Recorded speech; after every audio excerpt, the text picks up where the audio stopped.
Welcome to the Deep Dive. We're your shortcut to getting really informed on the big, fast-moving topics. Going to be here. Today we are diving deep into drone warfare, specifically how it's playing out in the Russia-Ukraine conflict. It's evolving so quickly. It really is. Just yesterday, July 7th, 2025, Ukraine faced this massive barrage.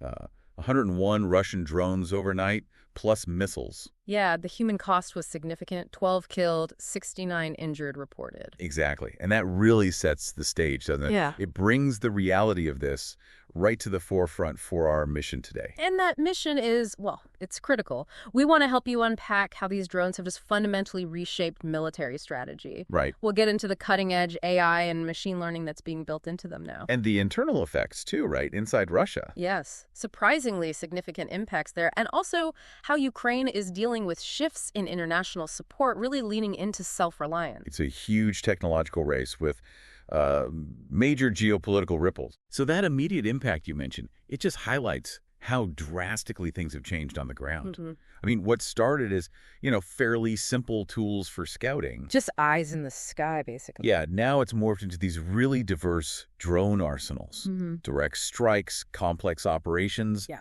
Both sides are using them heavily. They're not just add-ons anymore. They're absolutely central to the fight. And one of the big shifts we're seeing is this creation of what's being called a deadly gray zone. That's right. Think of it as a 6 to 12-mile stretch, a kind of no man's land between the lines. Where traditional infantry tactics are just too dangerous. Incredibly perilous, yeah. I saw a quote from a Ukrainian commander, quite stark. He said, "We used to be afraid of Russian artillery. Now we don't even think about artillery. Wow. Drones are the new constant threat everywhere." That shift from fearing artillery to fearing drones, that's sobering. And the human cost, especially for civilians, is just awful. It really is. The UN Human Rights Monitors, they found that between February 2022 and April 2025, just the short-range drone attacks killed 395 civilians. And injured thousands. Over 2,600 injured. And April 2025 was a record high 42 killed, 283 injured in just that month from these attacks. It's a constant, terrifying reality for people. So how do soldiers even adapt to that, this almost invisible threat that's always there? Well, it forces huge changes. Infantry units, they have to make these longer, much riskier treks to get to their position. Longer shifts in the trenches, too, I read. Exactly. And during longer shifts and getting wounded soldiers out becomes way more dangerous. It changes everything about their daily operations. We even saw that example, Ukraine's Khartia Brigade, doing a fully robotized assault. Yeah, back in December 2024, an incredible example of trying to take humans out of that direct line of fire, at least in some situation. Which brings us to the tech, right? With this new reality, how are both sides using things like AI and machine learning to get an edge? It sounds a bit like science fiction for some people listening. Maybe you could clarify, what's the difference between AI and ML in this drone context? Sure, yeah, it's a good question. So machine learning ML is generally more focused.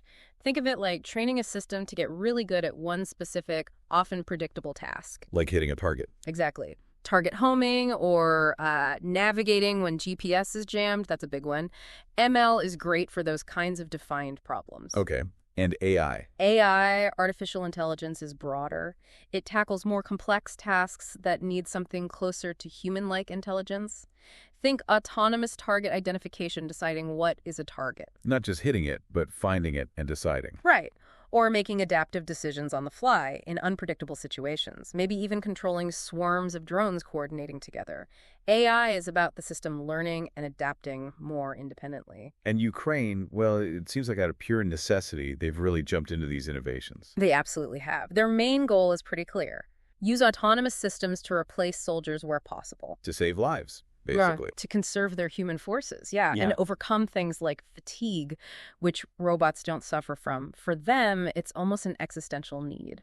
So how are they doing it? What are the key innovations? A really smart thing they're doing is focusing on modular design and standalone software. Modular, meaning? Meaning they're developing these compact, AI-driven software modules, little brains almost, and these modules can be plugged into all sorts of different platforms. Ah, so not just one type of drone. Exactly. Small quadcopters, maybe 9 or 10 inches across, FPV drones, even ground vehicles or automated turrets. The same AI software can run on different hardware. That sounds incredibly versatile. Quick adaptation on the battlefield. Precisely. It allows for really rapid deployment and changes as the situation demands. And this modular approach, it enables things like ATR, automatic target recognition. Yes. Systems like their ZIR system, for example. It can automatically spot and lock onto a target from a kilometer away. A kilometer, wow. And then operate autonomously out to maybe 3 kilometers, even if there's heavy electronic warfare, heavy jamming. So it keeps going even if the signal is cut. That's the idea. And it gives remarkable precision, even on moving targets. We've also seen things like Skydio's X-10D drones using visual inertial odometry. VIO. Right, VIO. It lets them navigate using cameras and sensors when GPS is totally denied. Critical when signals are jammed or spoofed. And all this AI, it leads to better results, right? Yeah. Better strike rates. Vastly better.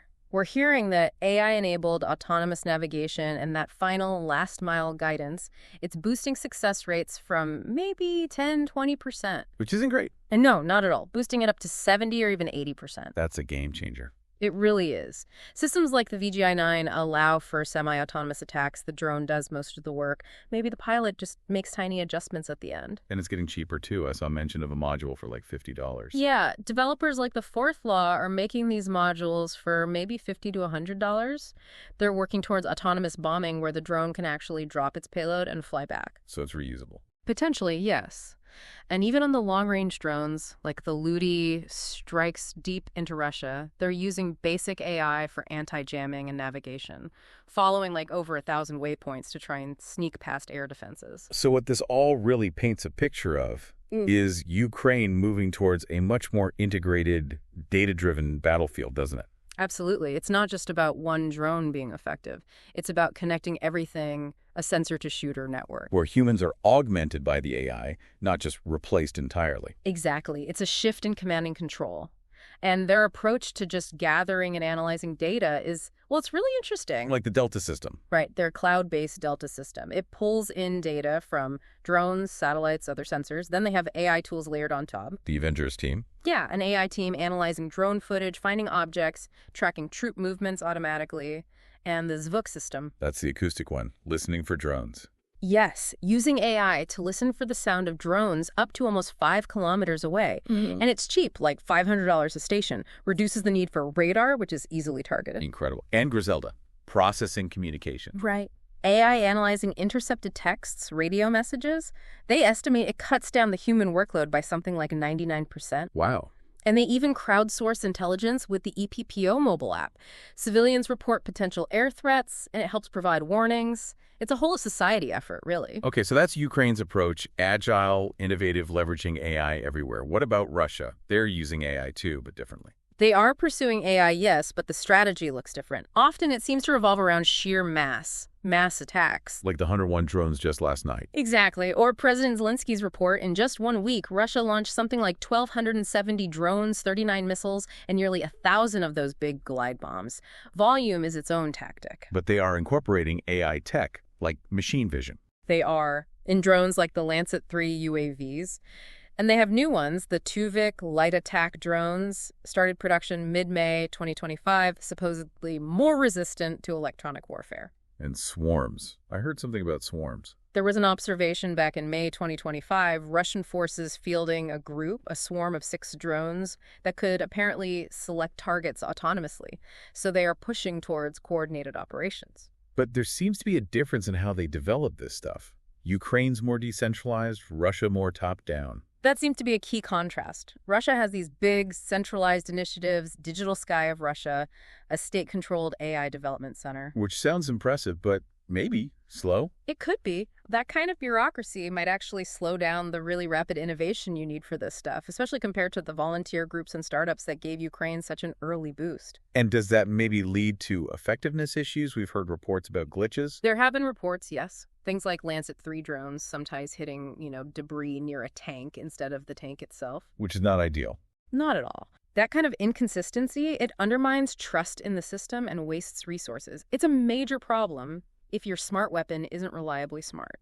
So this whole drone war, it's not just changing the front lines. It's hitting Russia internally now, isn't it? Oh, definitely. Bringing the war home in a very real way, the economic disruption is quite something. Like the airlines? Yeah, Russian airlines reportedly lost, $254 million in just 2 days, July 5th to 7th, because of Ukrainian drone strikes causing cancellations and delays. How many flights are we talking? Hundreds canceled 485, and almost 2,000 delayed 1,900. That's major disruption. Yeah. And the airport chaos. Moscow's main airport, Sheremetyevo, shut down for 7 hours on July 5th. 7 hours. Yeah. Stranded over 45,000 travelers. And this isn't just hitting average people. It's hitting the elites, the oligarchs, the executives trying to fly in and out.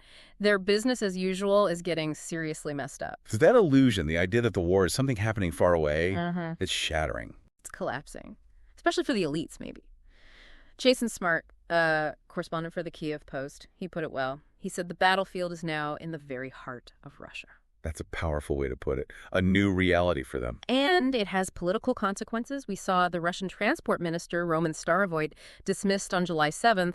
And then there were reports of his death by suicide, directly linked to all this travel chaos. That's dramatic. It is. Some analysts are saying things like the Putin regime has never been so weak, or that Putin is losing control inside Russia because of the sustained pressure. These strikes are destabilizing things internally. Okay, so Russia's feeling the heat internally. How is Ukraine managing all this, especially with international support getting complicated? We saw the U.S. pause shipments of key things like Patriot interceptors, precision missiles. Right, ordered by Defense Secretary Hegseth, backed by President Trump. For a Pentagon review, they said, to preserve U.S. stocks. Which really highlights something important, doesn't it? The need for countries to be able to rely on themselves for defense. Absolutely. It underscores that need for national self-sufficiency. You can't always count on external help being there exactly when you need it, and Ukraine's reaction really shows they get that. What was their response? Well, diplomatically, they called in a top U.S. diplomat to get answers. But more strategically, President Zelensky immediately vowed to ramp up their own domestic production. A clear pivot towards self-reliance. A very clear strategic shift, building up their own defense industrial base. And they're actually doing it, not just talking. 2 million drones produced in 2024. An incredible number. And apparently 96.2% of those were made domestically. Wow. And just on July 7th, they signed new deals. One with SwiftBeat, that's the company founded by former Google CEO Eric Schmidt. Right. And with European partners, too. The goal is to boost manufacturing to hundreds of thousands more in 2025 and scale up even further in 2026. It's a massive, incredibly fast domestic ramp up. And amid all this, you have President Trump's comments. Right. It adds complexity. He said, I am helping Ukraine. I'm helping it a lot. But then also threatened that 10% tariff on countries backing BRICS, calling it anti-American policy. So potential trade tensions mixed with military aid discussions. Exactly. It just adds another layer of geopolitical uncertainty that Ukraine has to navigate while building up its own capabilities. It's a tricky balancing act. So wrapping this all up for you, the listener. Yeah. What's the big picture here? What should you take away from this deep dive? Well, I mean, we've seen how drone warfare has just completely changed the battlefield, right? From basic scouting to these complex long-range strikes. Yeah, a total transformation. And the speed of AI and machine learning advancements is just staggering. It's enabling more and more autonomy. It's changing the very nature of combat. Fundamentally. And critically, these aren't just battlefield tools. They're putting immense pressure inside Russia, shattering that sense of a distant war. And Ukraine's response, adapting to the changing international scene by doubling down on making their own stuff. That strategic shift to domestic production, building new partnerships, it shows that self-reliance in defense is maybe more critical than ever. So the final thought to leave you with. It really makes you wonder, doesn't it? Given this pace of change, what will warfare even look like in another, say, 2 years? Right. Consider how these lessons, this mix of human ingenuity, incredibly fast tech innovation, and that drive for national self-sufficiency, how that's going to reshape future conflicts. And international security overall. Absolutely. Long after today's headlines are gone, this conflict is, in many ways, a live laboratory for the future of warfare, and the ripples will spread far beyond Ukraine. Something to keep thinking about. Thanks for joining us on The Deep Dive.